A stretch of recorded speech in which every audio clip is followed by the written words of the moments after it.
এ যেন বারুদের স্তূপের উপর বসে রয়েছে গোটা দত্তপুকুর। ঘটনাস্থল নীলগঞ্জের পার্শ্ববর্তী এলাকায় রয়েছে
সত্ত্বে যে জায়গায় বিস্ফোরণ হয়েছে তার থেকে ঢিল ছোড়া দূরত্বে আমরা আরও একটা জায়গাতে এসেছি, যেটা কার্যত একটা ক্যাম্প, যেখানে অস্থায়ী ক্যাম্প বানিয়ে এখানে বোমা বা একেবারে যে ছোট ছোট যে আছাড় মেরে যে বাজিগুলো ফাটানো হয়, শব্দবাজি, সেগুলো এখানে বানানো চলছিল। এখানে বারুদ মজুত করা রয়েছে, বারুদের ট্যাঙ্ক, যে বারুদ প্রত্যেকটা আলাদা আলাদা জায়গাতে আলাদা আলাদা জিনিস রয়েছে। এখানে বারুদ, ওখানে কিছু কেমিক্যাল রয়েছে,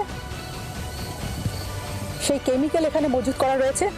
এবং একটা বা দুটো নয়, পরপর একাধিক ক্যাম্প তাঁবু খাটিয়ে এখানে কিন্তু এই ধরনের যে শব্দবাজি, বিশেষ করে যেগুলো বলা হচ্ছে আলু বোমা বা এই ধরনের যে শব্দবাজি, যেগুলো বেআইনি, যেগুলো নিষিদ্ধ, সেগুলো বানানোর কাজ চলছে।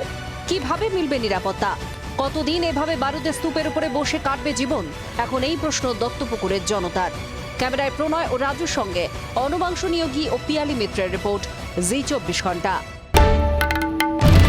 বাংলার আওয়াজ, বাঙালির আবেগ, জি 24 ঘন্টা।